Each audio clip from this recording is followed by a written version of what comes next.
Mon mari me trompait, depuis 30 ans. Alors, le jour de son anniversaire, j'ai révélé quelque chose qui a choqué tout le monde. Dites-moi ce que vous en pensez. Votre opinion est très importante et abonnez-vous à ma chaîne pour soutenir mon travail. Votre aide est très précieuse. L'odeur du gâteau aux amandes flottait encore dans la cuisine quand j'ai entendu mon cœur se briser pour la première fois. C'était le 15 mars, l'anniversaire de 55 ans de Gérard, et j'étais là, mes mains de 62 ans tremblant, tandis que j'étalais le glaçage sur le gâteau qui avait pris 3 heures à devenir parfait. Toute la maison était décorée avec des ballons bleus et dorés, les couleurs qu'il a toujours aimées, et j'avais passé la semaine entière à préparer chaque détail pour que tout se déroule comme il le souhaitait. Maman, Monsieur Gérard est au téléphone dans la chambre. Ah, criait Sophie depuis le salon, où elle aidait à dresser les tables pour la fête. Ma fille a toujours été plus attachée à son père. Elle n'a jamais compris pourquoi je me dévouais autant à lui. Mais aujourd'hui, j'allais découvrir pourquoi. J'ai monté les escaliers lentement, portant le poids des années sur mes jambes, fatiguée. Gérard était dos à moi, regardant par la fenêtre de notre chambre, celle que nous partagions depuis 35 ans de mariage. Sa voix était basse, affectueuse d'une manière qu'elle n'était plus avec moi depuis longtemps. « Mon amour, après cette mascarade ici à la maison, je vais directement à ton appartement, murmurait-il au téléphone. Je te l'ai dit, Rosalie, après les festivités, je règle tout. La vieille ne créera pas de problème. Mon corps entier s'est figé. La vieille. C'est ainsi qu'il se référait à moi. Je me suis appuyée sur le chambranle de la porte, sentant mes jambes flancher, mais me forçant à entendre davantage. Tu sais que je t'aime, mon cœur. J'attends juste le bon moment pour me séparer. Ce cirque ici, à la maison, c'est juste pour maintenir les apparences avec les enfants. Chaque mot était comme un coup de poignard. 35 ans de mariage, 2 enfants élevés ensemble, une vie entière de dévouement, et j'étais devenue simplement un obstacle entre lui et son bonheur. J'ai descendu les escaliers comme une somnambule. Je suis retournée à la cuisine et j'ai continué à décorer le gâteau.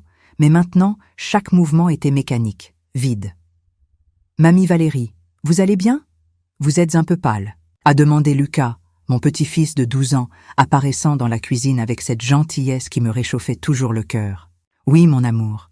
Juste un peu fatigué, ai-je répondu, forçant un sourire et caressant ses cheveux châtains. « Va jouer avec ton frère, la fête va bientôt commencer. » Peu à peu, la maison s'est remplie. Renaud est arrivé avec sa femme. Chloé et le cadet Mathis, de 8 ans. Mon fils aîné a toujours été bon avec moi, mais sa femme...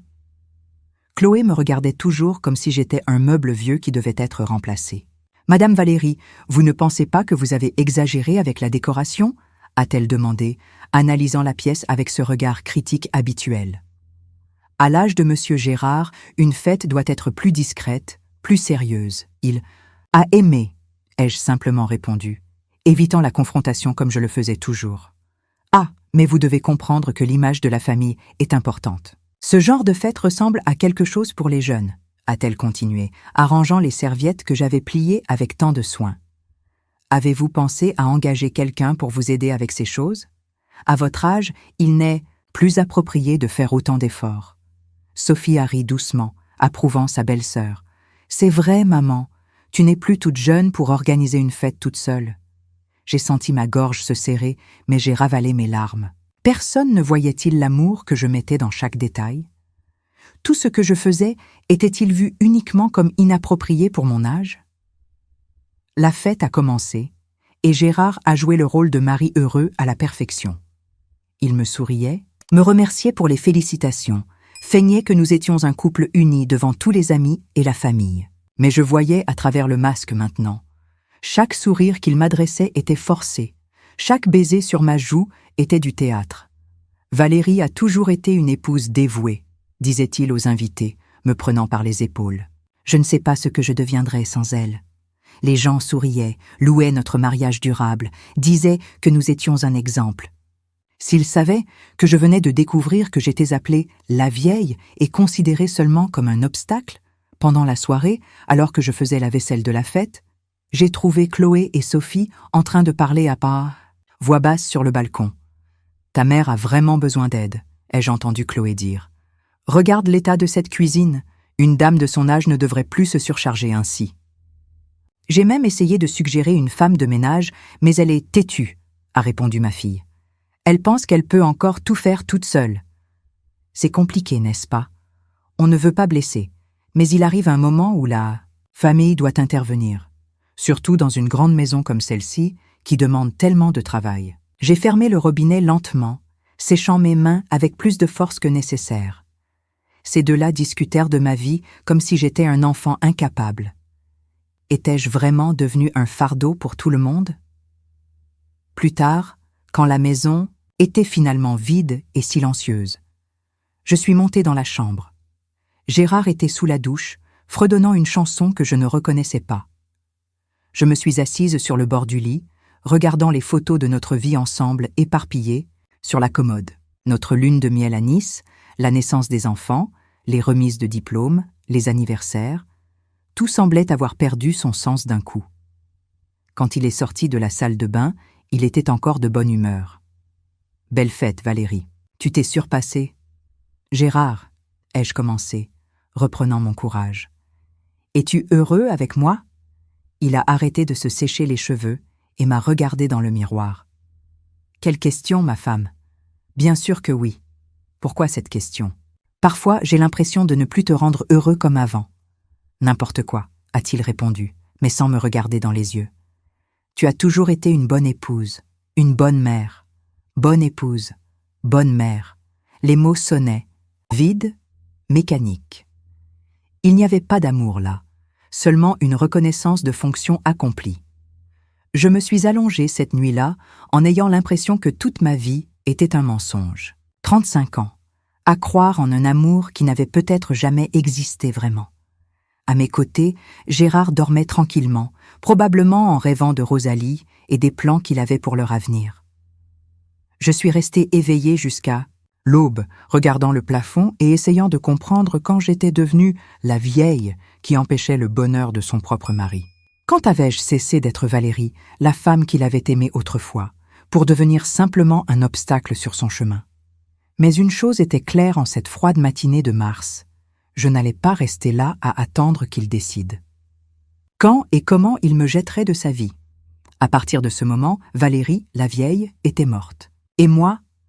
Je commençais juste à découvrir qui j'étais réellement sous des décennies de soumission et de sacrifice. Dans les jours qui ont suivi la fête, j'ai fait semblant que rien n'avait changé. J'ai continué à préparer le petit déjeuner pour Gérard, à repasser ses chemises, à lui demander comment se passait son travail à la concession automobile où il était directeur depuis 15 ans. Mais intérieurement, chaque geste était calculé, chaque mot pesé. J'ai commencé à tout observer avec des yeux différents. La façon dont il vérifiait son téléphone constamment, toujours avec un sourire que je ne connaissais pas. Les douches prolongées qu'il prenait avant de sortir, le nouveau parfum qui est apparu dans la salle de bain, les appels qu'il prenait à l'extérieur de la maison. « Valérie, je vais travailler plus tard aujourd'hui », a-t-il dit un jeudi, embrassant mon front distraitement. « Réunion avec les fournisseurs. »« D'accord, mon amour. Je vais te garder ton dîner, ai-je répondu, comme je le faisais toujours. Mais cette fois, quand il est parti, j'ai pris l'annuaire téléphonique et j'ai appelé la concession automobile. « Allô? Bonjour? Pourrais-je parler au directeur Gérard, s'il vous plaît ?»« Désolé, madame, mais monsieur Gérard est parti plus tôt aujourd'hui. Il a dit qu'il avait un rendez-vous personnel, » a répondu la réceptionniste. J'ai raccroché le téléphone, sentant mon cœur s'accélérer. Rendez-vous personnel. C'est ainsi qu'il appelait les rencontres avec Rosalie maintenant. Ce même après-midi, j'ai décidé de faire quelque chose que je n'avais jamais fait en 35 ans de mariage. Fouiller dans ses affaires. J'ai commencé par le bureau, une petite pièce où il gardait des documents de la maison et du travail. Mes mains tremblaient tandis que j'ouvrais les tiroirs, cherchant je ne sais pas bien quoi. C'est dans le 3e tiroir que j'ai trouvé le premier indice réel. Un relevé bancaire d'un compte que je ne connaissais pas. Un compte joint entre Gérard et Rosalie Dupont, ouvert il y a 6 mois. Mon cœur s'est arrêté quand j'ai vu les montants. Il avait transféré près de la moitié de nos économies sur ce compte. Je me suis assise sur la chaise du bureau, regardant ce papier comme si c'était une condamnation à mort. L'argent que j'avais hérité de ma mère, que nous gardions pour notre retraite paisible, était utilisé pour financer sa double vie. « Mamie, tu es là ?» ai-je entendu la voix de Lucas m'appeler depuis le salon. Rapidement, j'ai tout remis en place et je suis sortie du bureau, essayant de contrôler ma respiration. « Je suis là, mon amour. Qu'est-ce qu'il y a ?»« Rien. Je voulais juste savoir si tu pouvais m'aider avec mes devoirs, » a-t-il dit, me prenant par la taille. Lucas a toujours été mon petit-fils le plus affectueux, le seul qui aimait vraiment passer du temps avec moi. Nous nous sommes assis à la table de la cuisine et je l'ai aidé avec les mathématiques. Mais mon esprit était loin, traitant la découverte que je venais de faire. « Mamie, pourquoi tu es triste ?» a-t-il demandé soudainement, me regardant, avec ses yeux vifs d'enfant. « Je ne suis pas triste, mon bien, juste pensive. Ma mère a dit que les gens deviennent bizarres quand ils vieillissent. C'est vrai ?» Sa question m'a frappé comme une gifle. Même mon petit-fils était influencé par les commentaires méchants qu'il faisait sur mon âge. Non, Lucas. Les gens deviennent différents quand ils découvrent des choses qu'ils ne savaient pas avant. Mais cela n'a rien à voir avec l'âge. Dans les jours suivants, j'ai développé une routine d'enquête. Chaque matin, après le départ de Gérard pour le travail, je retournais au bureau. Je photographiais des documents avec le téléphone que Renaud m'avait donné à Noël.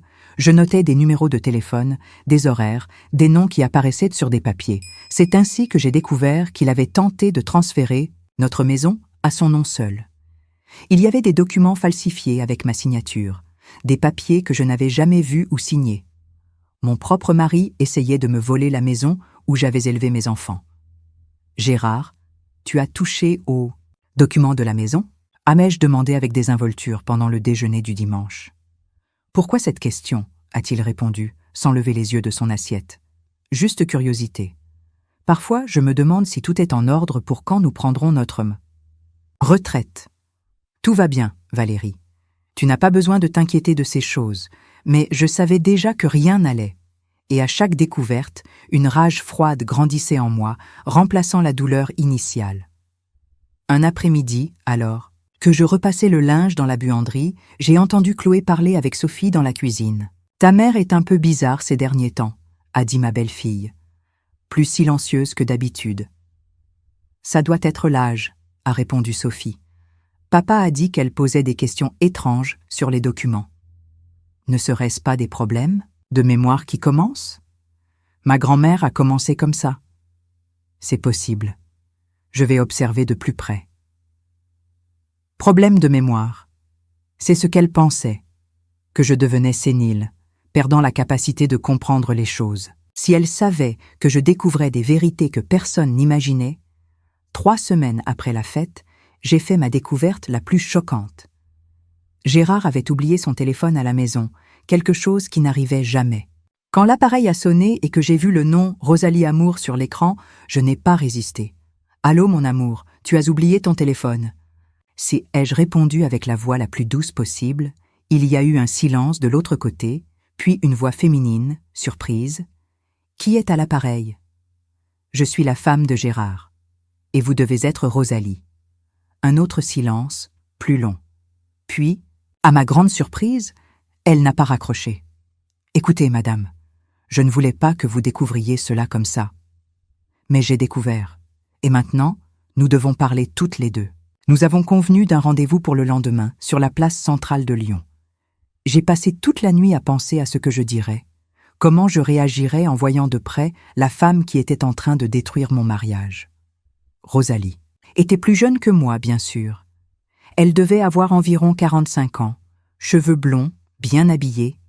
Elle n'était pas d'une beauté extraordinaire, mais elle avait quelque chose que j'avais perdu depuis longtemps. La jeunesse. « Vous m'avez demandé de parler, » a-t-elle dit, s'asseyant sur le banc à côté de moi. « Je veux savoir la vérité. Depuis combien de temps êtes-vous ensemble ?»« 2 ans, » a-t-elle répondu sans hésiter.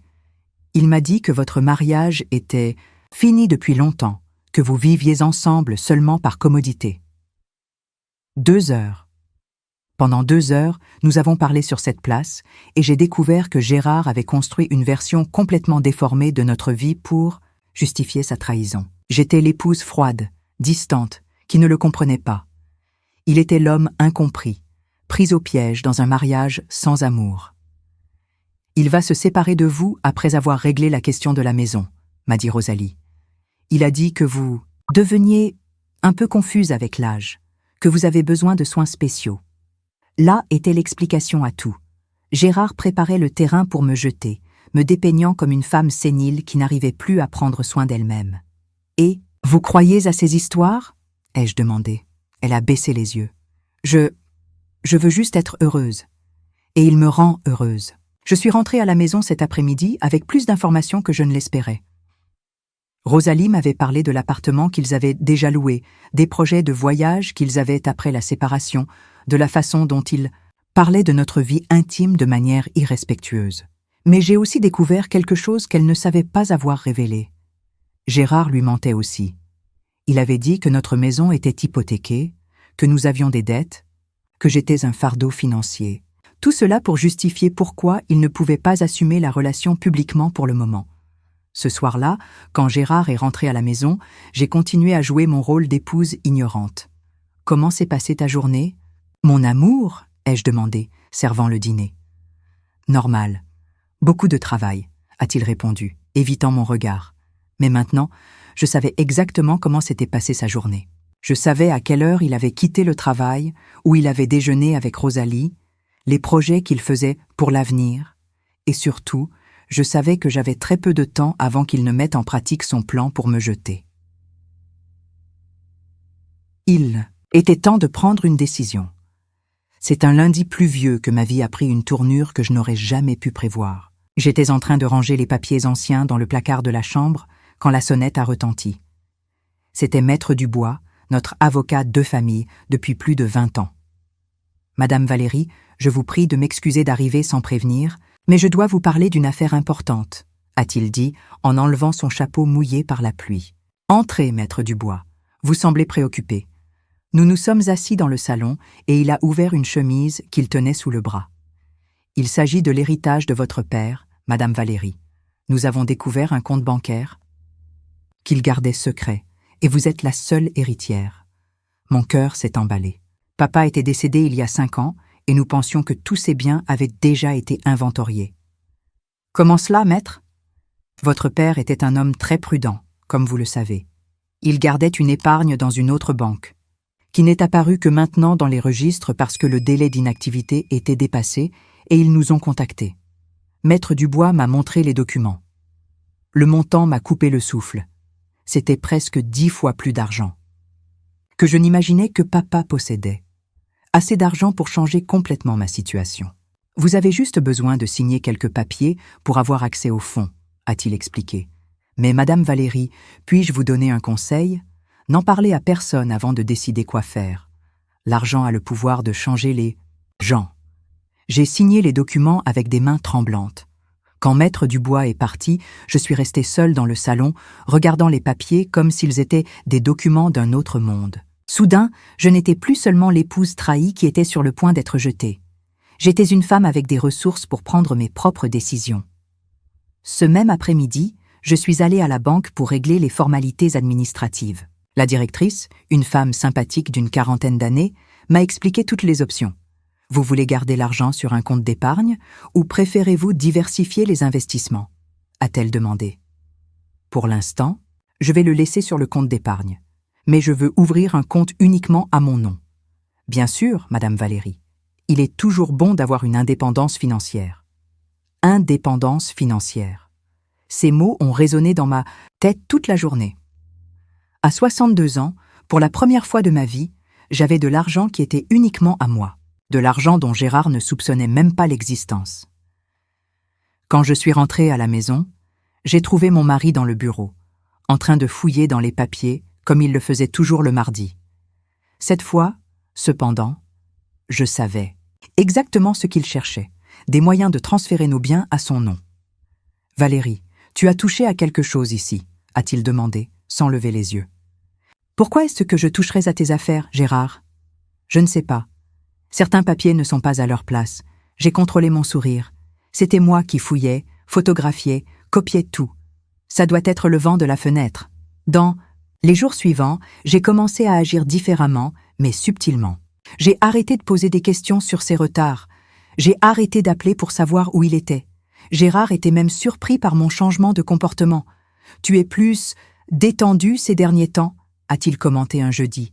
Pendant le dîner, je réalise qu'il ne sert à rien de s'inquiéter pour des choses que je ne peux pas contrôler, ai-je répondu, en lui servant plus de riz dans son assiette. C'était vrai, mais pas de la façon dont il l'imaginait. 3 semaines. Après la visite de Maître Dubois, Renaud est apparu à la maison un samedi matin, avec cette tête de quelqu'un qui a de sérieux problèmes. « Maman, je dois te parler », a-t-il dit en s'asseyant à la table de la cuisine où je prenais mon café. « Dis-moi, mon fils. » J'ai perdu mon emploi à l'usine métallurgique, des coupes dans l'entreprise, et Chloé est enceinte de nouveau. J'ai senti un pincement au cœur en voyant la détresse de mon fils. Renaud a toujours été travailleur, responsable. Je suis désolée, mon fils, mais tu vas trouver un autre emploi. Maman, je voulais te demander un prêt, juste pour tenir le coup jusqu'à ce que je retrouve un emploi. Avant l'héritage, j'aurais remué ciel et terre pour l'aider. J'aurais pris de l'argent de notre épargne, convaincu Gérard, fait n'importe quoi. Pour mon fils. Mais maintenant, avec tout ce que je découvrais sur ma propre vie, une voix dans ma tête me disait de faire attention. « De combien as-tu besoin, Renaud ? » Environ 5 000 €. Juste pour payer les factures de base pendant 3 mois. J'avais beaucoup plus que ça maintenant sur mon compte personnel. Mais quelque chose me disait de ne pas révéler cette information. Tout de suite. « Mon fils, laisse-moi voir ce que je peux faire. Je parle à ton père et je te donnerai une réponse. » Son visage s'est assombri. « D'accord, maman. » Ce soir-là, j'ai parlé à Gérard de la demande de Renaud. Sa réaction m'a confirmé que j'avais raison de garder le secret sur l'héritage. 5 000 €? Valérie, tu es folle? Nous n'avons pas cet argent de côté, a-t-il dit, sans arrêter de regarder la télévision. Mais c'est notre fils, Gérard. Il est au chômage. Et alors? Qu'il se débrouille. Je ne vais pas prendre de l'argent de notre retraite pour financer les erreurs des autres. Je l'ai regardé, en train de traiter la froideur avec laquelle il parlait de son propre fils. Le même homme qui gaspillait notre épargne avec sa maîtresse avait le courage de refuser de l'aide à son fils au chômage. Alors, qu'est-ce que... Je dis à Renaud? Dis-lui que nous n'avons pas les moyens, c'est aussi simple que ça. Le lendemain, quand Renaud est revenu pour connaître la réponse, j'ai dû regarder mon fils dans les yeux et mentir. Mon fils, nous n'avons pas les moyens de prêter ce montant maintenant. Ton père a dit que les choses sont difficiles. J'ai vu la déception sur son visage, mais aussi quelque chose d'autre. La résignation. Comme s'il s'attendait déjà à cette réponse. D'accord, maman, je comprends. Quand il est parti, Chloé, qui était restée dans le salon avec les enfants, est venue à la cuisine. Madame Valérie, vous ne pensez pas qu'il est temps de penser à vendre cette maison? A-t-elle demandé, feignant l'inquiétude. Vendre la maison? Pourquoi? C'est trop de responsabilité pour Monsieur Gérard de s'occuper d'une maison aussi grande, et vous pourriez utiliser l'argent pour aider la famille? Famille. Il ne se souvenait que nous étions une famille que lorsqu'il avait besoin d'argent. Je n'y ai jamais pensé, Chloé. C'est que, eh bien, Renaud est au chômage. Nous attendons un autre bébé. Une aide financière des parents serait la bienvenue. Voilà. La véritable raison de la visite. Il ne voulait pas seulement un prêt. Il voulait que je vende ma maison pour subvenir à leurs besoins. Je vais en parler à Gérard. Ai-je menti, sachant que je ne vendrai jamais la maison où j'ai élevé mes enfants. Cet après-midi-là, après le départ de tous, je suis restée seule à réfléchir à la façon dont les gens autour de moi me voyaient. Pour Gérard, j'étais un obstacle qui serait bientôt supprimé. Pour Chloé, j'étais une source d'argent qui n'était pas exploitée. Pour mes propres enfants, j'étais quelqu'un qui devrait vendre sa maison pour résoudre leurs problèmes. Personne ne pensait à moi comme Valérie, une femme avec des sentiments, avec le droit à la dignité, avec le droit de choisir son propre destin. C'est cette nuit-là que j'ai pris une décision qui changerait tout. J'ai appelé Maître Dubois. « Maître, j'ai besoin de votre aide pour... » « Une question délicate, ai-je dit doucement au téléphone en vérifiant que Gérard n'écoutait pas. « Bien sûr, Madame Valérie. De quoi avez-vous besoin? Je veux retirer mon nom de tous les comptes joints que j'ai avec mon mari. Et je veux transférer la maison à mon nom uniquement. » Il y a eu un silence de l'autre côté de la ligne. Madame Valérie, puis-je vous demander s'il y a un problème dans votre mariage? Disons que je prends des précautions, maître. Pouvez-vous m'aider? Je peux, oui. Rencontrons-nous demain à mon cabinet pour régler tout cela. J'ai raccroché le téléphone en ressentant un mélange de peur et de soulagement. C'était un pas en arrière, mais un pas nécessaire. Le lendemain, pendant que Gérard était au travail, je suis allé au cabinet de Maître Dubois et j'ai signé tous les papiers. La maison était maintenant entièrement à mon nom. Nos comptes joints ont été clôturés et tout l'argent restant a été transféré sur mon compte personnel. Madame Valérie, êtes-vous sûre que c'est ce que vous voulez? A demandé Maître Dubois, voyant ma détermination. Je suis sûre, maître. D'ailleurs, il y a encore une chose que je veux faire. Je lui ai expliqué ma découverte du compte. Bancaire secret de Gérard avec Rosalie, les tentatives de transférer la maison sans ma connaissance, tout ce que j'avais découvert ces dernières semaines. C'est très grave, Madame Valérie. La falsification de signature est un crime. Je sais, mais pour l'instant, je veux juste être protégée. Après, je déciderai quoi faire avec ces informations. Je suis rentrée à la maison cet après-midi, étant une femme complètement différente de celle qui était partie le matin. Légalement, financièrement, j'étais protégée. Gérard pouvait essayer de me jeter, mais il ne prendrait rien de ce qui était à moi. Maintenant, il était temps de découvrir jusqu'où allait sa trahison. Et quand le moment serait venu, ce serait à mon tour de donner l'échec. Et mat. C'est un matin de juin que ma vie s'est complètement effondrée, mais c'est aussi à ce moment-là que j'ai découvert que j'avais plus de force que je n'aurais jamais imaginé. Gérard était parti pour une de ses réunions de travail, et je nettoyais notre chambre quand j'ai trouvé quelque chose qui m'a fait m'asseoir sur le bord du lit avec les jambes flageolantes, caché derrière le tiroir de la table de chevet. Il y avait une enveloppe jaunie avec mon nom écrit de la main de ma mère. Comment était-ce arrivé là?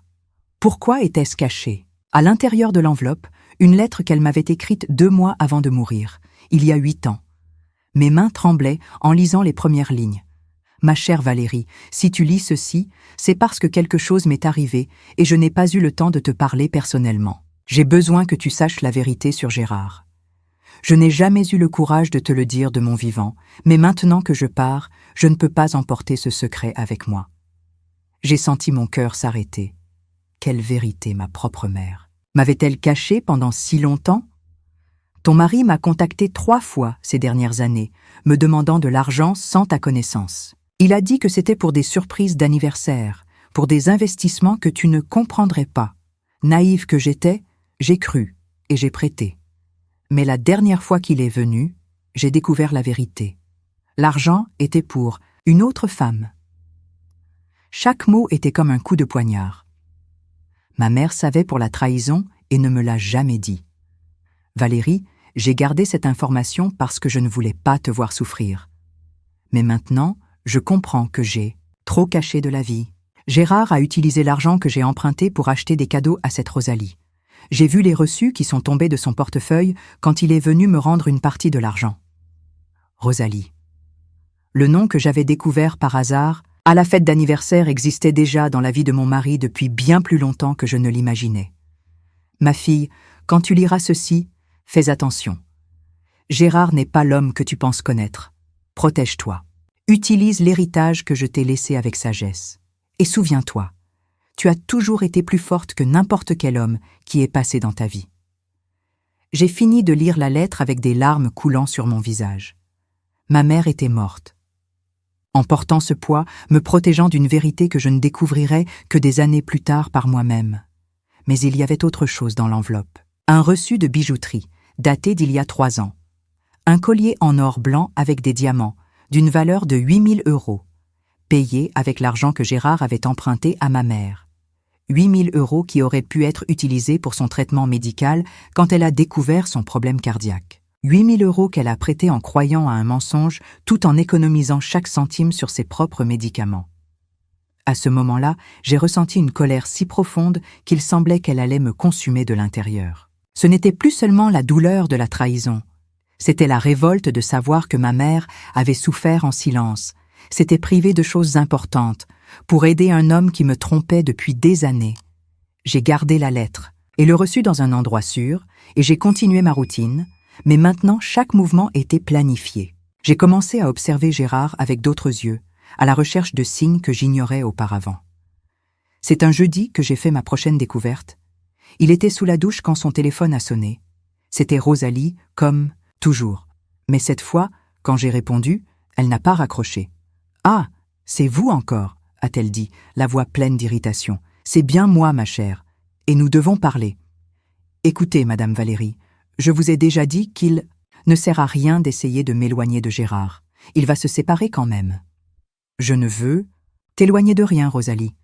Je veux juste te montrer une chose. Tu sais ce collier de diamants qu'il t'a offert l'année dernière? Il y a eu un silence de l'autre côté. Comment savez-vous pour le collier? Parce que c'est ma mère qui l'a payé, avec de l'argent emprunté qu'il n'a jamais complètement remboursé. J'ai fixé un autre rendez-vous avec elle, cette fois en apportant toutes les preuves que j'avais recueillies. Quand j'ai montré la lettre de ma mère et le reçu de la bijouterie, j'ai vu le visage de Rosalie changer complètement. Il m'a dit qu'il l'avait acheté avec l'argent de la vente d'une vieille moto, a-t-elle murmuré, touchant le collier qu'elle portait au cou. Et vous avez cru ça? Une moto qui valait 8 000 €? J'ai passé les 2 heures suivantes à montrer à Rosalie tous les mensonges que Gérard lui avait racontés. Comment il n'était pas l'homme prospère qu'il prétendait être. Comment il utilisait l'argent de notre famille et maintenant l'héritage que j'avais reçu pour financer leur relation. Il m'a dit que la maison était au nom des deux, que, quand vous vous sépareriez, il en garderait la moitié, a-t-elle dit, de plus en plus pâle. La maison est à mon nom. Elle l'a toujours été. Et elle l'est encore plus maintenant, parce que j'ai retiré son nom de tous les documents. Il a menti à ce sujet aussi. Rosalie, il a menti sur tout, sur notre situation financière, sur notre mariage, sur moi. Et surtout, il a menti sur ses sentiments.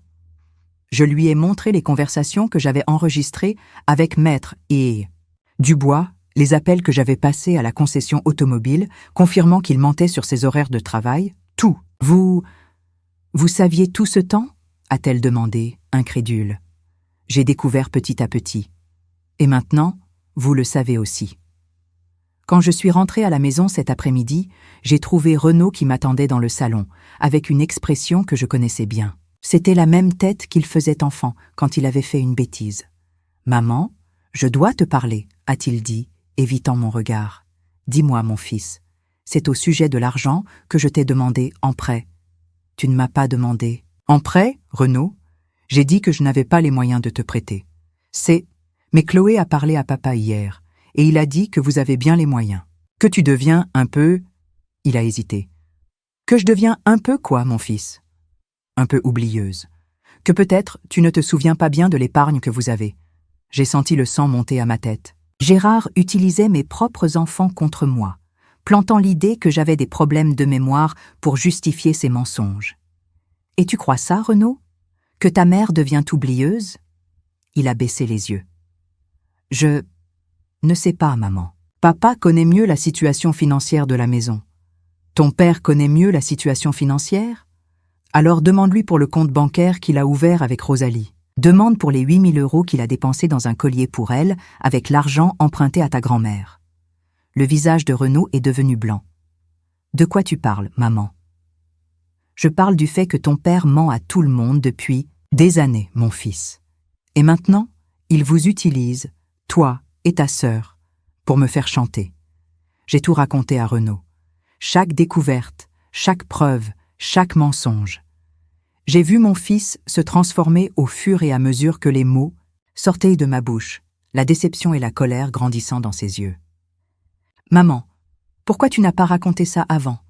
Parce que je rassemblais des preuves, mon fils, et parce que je devais être sûre que quand le moment de parler arriverait, personne ne pourrait dire que j'inventais des histoires. Ce soir-là, quand Gérard est rentré à la maison, il était différent, plus nerveux, me regardant avec méfiance. « Valérie, tu as parlé à quelqu'un de notre vie ?» a-t-il demandé pendant le dîner. Pourquoi cette question? Rosalie m'a appelé aujourd'hui. Elle disait des choses étranges, à propos d'argent, à propos du fait que tu savais des choses. J'ai arrêté de manger et je l'ai regardé droit dans les yeux. « Quel genre de choses, Gérard ?» Rien d'important, juste des bêtises d'elle. Des bêtises comme le collier à 8 000 € que tu lui as acheté avec l'argent emprunté à ma mère. La fourchette est tombée de sa main. Gérard m'a regardé, comme s'il avait vu un fantôme. Comment tu sais ça? Je sais beaucoup de choses, Gérard. Je sais pour le compte bancaire que vous avez ensemble. Je sais pour les tentatives de transférer notre maison à ton nom. Je sais que tu mens sur tes horaires de travail. Je sais que tu prévois de te séparer de moi après avoir réussi à mettre la main sur nos biens. Il a essayé de se lever de la table, mais j'ai continué à parler. Et surtout, je sais que tu dis à nos enfants que je deviens sénile pour qu'ils ne me croient pas quand je découvre tes mensonges. Valérie, je peux expliquer. Tu n'as pas besoin d'expliquer quoi? Que ce soit, Gérard. 35 ans de mariage expliquent tout ce que j'ai besoin de savoir. Je me suis levée de la table et je suis allée dans la chambre, le laissant seul avec la réalité qui avait finalement été exposée. C'était l'heure du dernier acte de ma vengeance. Le matin de l'anniversaire suivant de Gérard est arrivé, avec une pluie fine qui semblait annoncer ce qui allait se passer. Exactement 1 an après la découverte qui a changé ma vie, j'étais prête à clore ce cycle de mensonges et d'humiliations. J'ai passé la nuit à organiser chaque détail de ce qui serait le dernier acte de notre farce de mariage. Sur la table de chevet, j'avais rassemblé toutes les preuves, les photographies des documents falsifiés, les enregistrements des conversations avec Rosalie, la lettre de ma mère, les relevés bancaires qui montraient les transferts vers son compte avec sa maîtresse. Mais la pièce maîtresse de ma vengeance était rangée dans une chemise bleue.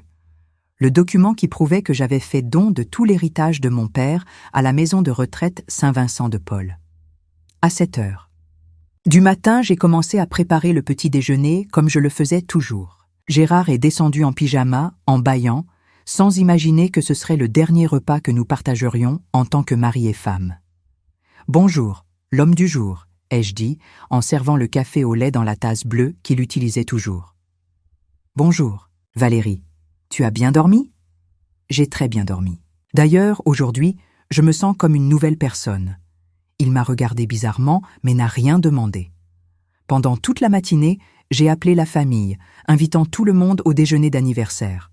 Renaud, Sophie, Chloé, les petits-enfants, quelques voisins proches. Je voulais des témoins pour ce qui allait se passer. « Maman, tu es sûre que tu veux faire la fête aujourd'hui ?» a demandé Sophie quand elle est arrivée avec les enfants. Papa était un peu bizarre hier quand on a parlé au téléphone. Ton père va très bien, ma fille. D'ailleurs, aujourd'hui sera un jour très spécial pour lui. À 2 heures de l'après-midi, le salon était plein. Gérard jouait son rôle de mari heureux, recevant les félicitations, souriant pour les photos. Mais je voyais la nervosité dans ses yeux, la façon dont il évitait mon regard, dont il vérifiait son téléphone constamment. Quand tout le monde a eu fini de déjeuner, je me suis levée et j'ai demandé l'attention. « Les amis, j'aimerais porter un toast spécial à Gérard aujourd'hui, » ai-je commencé, en tenant une coupe de champagne. Parce qu'après 35 ans de mariage, j'ai enfin découvert qui il est vraiment. Les gens ont souri, pensant que c'était un compliment affectueux d'une épouse amoureuse. Gérard a toujours été un homme. Créatif, ai-je continué, en le voyant devenir pâle. Créatif pour inventer des histoires, créatif pour cacher des vérités, créatif pour vivre 2 vies en même temps. Le sourire a commencé à disparaître. Des visages dans le salon. « Maman, de quoi tu parles ?» a demandé Renaud, confus. « Je parle du cadeau spécial que j'ai préparé pour ton père. En fait, ce sont plusieurs cadeaux. Je suis allée jusqu'à la bibliothèque et j'ai pris la chemise bleue que j'avais préparée. » Gérard a essayé de se lever, mais je lui ai fait signe de rester assis. « Le premier cadeau, » ai-je dit, en sortant les relevés bancaires de la chemise, « est la preuve que ton père a ouvert un compte joint avec sa secrétaire, Rosalie, il y a 2 ans. Un compte où il a déposé plus de la moitié de nos économies. » Sophie a couvert sa bouche avec ses mains. Renaud est resté pétrifié en regardant son père. « Le deuxième cadeau, » ai-je continué, en sortant les photos des documents falsifiés, sont ses tentatives de transférer notre maison à son nom, en falsifiant ma signature. Un crime qui est en train d'être enquêté par la police depuis la semaine dernière. Valérie, pour l'amour de Dieu. Gérard a essayé de m'interrompre, mais je ne me suis pas arrêtée. Le troisième cadeau est cette lettre, ai-je dit, en montrant l'enveloppe jaunie que ma mère a écrite avant de mourir, racontant comment ton père lui a emprunté de l'argent pendant des années, en mentant sur le motif. De l'argent qu'il a utilisé pour acheter des cadeaux à sa maîtresse. Le silence dans le salon était sépulcral. Madame Dubois, notre voisine, était bouche bée. Chloé tenait Mathis contre sa poitrine, comme si elle voulait le protéger de cette révélation. Mais le meilleur cadeau, ai-je dit, en sortant le dernier document de la chemise, est celui-ci. L'attestation de don de tout l'héritage que j'ai reçu de mon père à la maison de retraite Saint-Vincent-de-Paul. « Vous avez fait quoi » a crié Chloé en sautant de sa chaise. « J'ai tout donné, chaque centime, parce que j'ai découvert que vous ne vous souciez de moi que lorsque vous croyez que j'ai de l'argent à donner. »« Maman, tu n'as pas pu faire ça » a crié Sophie. « C'était l'argent de... la famille. » »« Non, ma fille, c'était mon argent. Et moi, j'ai décidé ce que j'allais en faire. » Gérard a finalement réussi à parler. « Valérie, tu es devenue folle? Comment as-tu pu faire ça sans me consulter ?» J'ai ri fort, pour la première fois depuis des mois. « Te consulter? Comme tu m'as consulté avant d'ouvrir un compte avec ta maîtresse? Comme tu m'as consulté avant d'essayer de voler ma maison? Comme tu m'as consulté avant de dire à nos enfants que je devenais sénile? Je n'ai jamais dit ça, a-t-il menti effrontément. Bien sûr que si. Tu as même suggéré qu'il m'interne dans une maison de retraite quand je commencerai à donner trop de travail. » Renaud s'est levé, le visage rouge de colère. « Papa, c'est vrai ?» Gérard n'a pas réussi à répondre. Le masque était complètement tombé. « Mais vous pouvez être tranquille, » ai-je continué, en revenant à la famille. « Je ne vais donner du travail à personne, parce qu'à partir d'aujourd'hui, vous êtes libre de moi. » J'ai pris une enveloppe scellée qui était sur la télévision et je l'ai remise à Gérard. Dans cette enveloppe, il y a les clés de la maison, qui est maintenant entièrement à mon nom. Vous avez jusqu'à dimanche pour déménager. « Maman, tu ne peux pas nous expulser » a protesté Sophie. « Je n'expulse personne. J'exerce simplement mon droit sur ma propriété. » Chloé était furieuse. « Vous faites ça par vengeance, par jalousie. » « Non, Chloé, je fais ça par dignité. Quelque chose que j'ai appris que vous ne reconnaissez pas en moi. » Gérard a tenté une dernière carte. « Valérie, tu es malade. Ce n'est pas normal. Parlons-en, réglons ça en famille. La famille est finie quand tu as décidé que je n'étais qu'un obstacle dans ta vie. » ai-je répondu, en le regardant droit dans les yeux. « Maintenant, tu es libre de vivre avec Rosalie dans l'appartement que vous avez déjà loué, sans emporter. Rien de ce qui est à moi. Et vous allez faire quoi? Vivre seul dans cette grande maison? » a demandé Renaud, sincèrement inquiet. « Je vais faire ce que j'aurais dû faire il y a longtemps, mon fils. Je vais vivre pour moi-même, une à une. » Les personnes sont sorties de ma maison, certaines en silence, d'autres en murmurant entre elles, toutes essayant de traiter ce qu'elles venaient de voir. Gérard a été le dernier à sortir. Sur le pas de la porte, il s'est retourné vers moi une dernière fois. « Tu vas le regretter, Valérie. Tu ne vas pas réussir à vivre seule. »« Gérard, » ai-je répondu en ressentant une paix que je n'avais pas ressentie depuis des décennies. J'ai passé 35 ans à vivre seule même en étant mariée. Maintenant, je vais découvrir ce que c'est de vivre seule en étant libre. J'ai fermé la porte et je suis restée là, dans le hall d'entrée de ma maison, en écoutant le silence pour la première fois depuis des années. Ce n'était pas un silence lourd de ressentiment. C'était un silence de libération. 6 mois plus tard, je suis ici, assise sur le balcon que j'ai rénové avec l'argent de la vente des bijoux que Gérard m'avait offert au fil des années. Des bijoux que j'ai découvert avoir été achetés avec de l'argent détourné de notre compte. Renaud est venu me rendre visite la semaine dernière. Il s'est excusé, il a dit qu'il comprenait pourquoi j'avais pris les décisions que j'ai prises. Sophie est toujours blessée, mais je sais qu'un jour, elle comprendra. Gérard a épousé Rosalie le mois dernier. Je l'ai appris par Madame Dubois, qui continue de venir prendre le café avec moi tous les après-midi. Ils vivent dans un petit appartement dans le centre-ville, loin du luxe auquel il était habitué. Et moi, j'ai découvert qu'à 63 ans, une femme peut recommencer sa vie. J'ai commencé à prendre des cours de peinture à la maison paroissiale, j'ai recommencé à lire les livres que j'avais abandonnés quand je me suis mariée, j'ai planté un potager dans la cour arrière. Tous les matins, je me réveille en sachant que la journée est à moi, que je n'ai pas besoin de faire semblant d'être heureuse, que je n'ai pas besoin d'accepter des humiliations, que je n'ai pas besoin de vivre pour plaire à des gens qui ne me valorisent pas. Lucas vient me rendre visite tous les samedis. Hier, il m'a dit « Mamie, tu as l'air plus jeune maintenant ». J'ai souri et j'ai répondu « C'est parce que maintenant je vis vraiment mon amour ». Parfois, je me demande si j'ai bien fait de donner l'héritage. Mais quand je vois les lettres de remerciement que je reçois de la maison de retraite, quand je lis les améliorations que l'argent a apportées à la vie de ces messieurs et dames, abandonnés par leur propre famille, je suis sûre que c'était la meilleure décision de ma vie. Parce que j'ai appris que l'argent n'a de valeur que lorsqu'il est utilisé avec un but. Et mon but maintenant est de vivre chaque jour comme si c'était la première fois que je choisis d'être vraiment heureuse. Valérie, la vieille, est morte à cet anniversaire de mars.